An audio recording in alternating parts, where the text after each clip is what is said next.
Kingsley Mumbere Michael. Thank you very much, Solomon. We'll give you a chance to prepare for the interview with government spokesman and hopefully catch up with you as you continue with that. And thank you very much. We'll keep up with you. So that's Solomon Serwanja reporting from Uganda. And of course, it's a situation in Kasese where we have 55 people reported dead. We also had a number of people arrested, including our very own Joy Doreen Bira. So of course, we're following up on that story, and we will catch up with Solomon and update you on how that goes. But now, just the Twitter poll question that we are asking this morning and would like to interact with you with is, do you believe Ugandans have the power to stop arbitrary state-sanctioned arrests? Do you believe that Ugandans have the power to stop arbitrary state-sanctioned arrests? Do let us know what your thoughts are. Support it with with a few words of why you think that is the case, and we'll definitely revisit that. But at this point, I am joined by Trix Ingado. And Trix, good to have you. Good morning. Good morning. I hope you had a good weekend and you're off to a good start this week. Although not a very good start, especially with Joy Doreen behind bars yesterday, but we're putting as much pressure as we can. And of course, we'll follow up on that. Yeah, keeping it positive. I hope she gets released as soon as possible.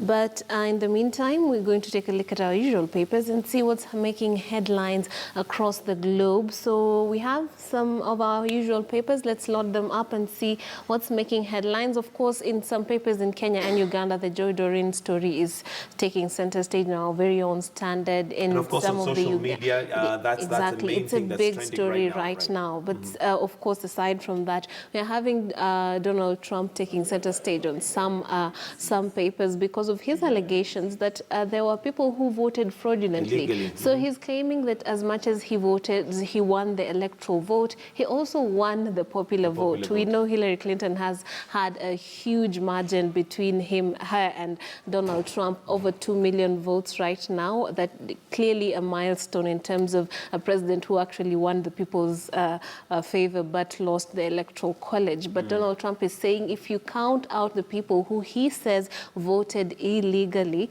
then he's the winner. Both. Yeah, both. Okay. And I'd seen somewhere, I think it was on BBC, where they were talking about a threat from Donald Trump's camp. Yes. If Hillary Clinton decides to pursue the recount of votes, then they are threatening that they would actually have her arrested. Yes. So they were. So far, it was Jill Stein, the independent candidate from the Green Party, who actually was going for the recount. On if in fact it comes out there was actually some hacking that led to the votes being leaning more to Donald Trump rather than Hillary Clinton. Okay. So let's move on to the African news that's focusing on Fidel Castro. So what not many people know is that this president actually had connections with Africa, and the pursuit for independence with Africa was greatly backed by him. So while he has had issues with the US for a long time, issues that were actually just resolved the other day, a few years back, like in 2006, when I think Barack Obama stepped in and got rid of the sanctions and smoothened relations between America and Cuba. He actually had a very cordial historical relationship with Africa. He supported the pursuit of independence and just Africa standing up for itself. So Angolans are actually remembering him, and they call him the son of Africa because his heart and soul and the things he did were very much in line with Africa and what and the good of the continent. Then there's another story down here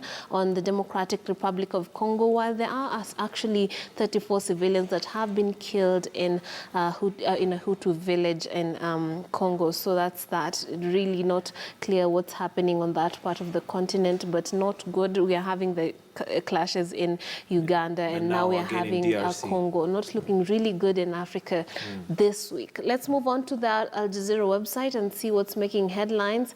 The Uganda story is actually still taking center stage. Uganda police arrest Ruwen Zururu King over the clashes. We know that people have died, like we have heard. Yeah, so far I think we have a count of 55, according to Solomon Serwanja, who we've just spoken to. Yeah, and the police spokesman also coming out to really defend the Ugandan police police and having had to act, according to him, swiftly. But yeah, so the first story is about the king, and the second one is actually the death toll from the clashes in that area. So let's move on to Al Jazeera, that's focusing on Syria. So the Syrian army is apparently making gains in its war against ISIS in Aleppo, in eastern Aleppo, and as a result of, according to the Syrian army, 1,500 people have actually had to flee that area of that section of the city, while according to the Russian army, at least 2,500 civilians have left that area because of the clashes that there have been heavy bombardment in that area. Some people who are there, and the white helmets, the people who go out to save people, are saying this is actually the worst. Recently, it's the worst kind of attacks that they have had to endure throughout the fight against ISIS in Aleppo. Then all eyes on Havana as Cuba bids farewell to its historic leader, Fidel Castro, and the French trying to vote in a new president, or trying to, they're going up to the elections. So Francis Fillon has won the Conservative primary, so we expect to see more of him in the run-up to the elections that's going to happen not far away from today. Then we're having the Washington Post that's focusing on Trump and his baseless, that's what they're calling it, claim that millions voted illegally for Clinton. And we do know that a lot of minorities were for Clinton, so maybe he's pointing to the Hispanics that Donald Trump was speaking really against, and the migrants who came out of other countries, people that were really supportive of Hillary Clinton, of course, because Donald Trump was saying or claiming that he's going to deport. Yeah, and the question, of course, here would be what basis is he basing his claims on, saying that they're illegal? Although throughout he had said that he would not, he says it's a rigged system. Exactly. He kept saying that even when the results are announced, if he loses, he will not accept them. But with that claim, it only seems to emerge every time things look like they're not going his way. So he has to have some kind of basis to say that when it looked like the polls were predicting that Clinton would win, he kept saying it's a hacked system, the media is biased against him, and then when he won, it was all good and all fun and games. Until and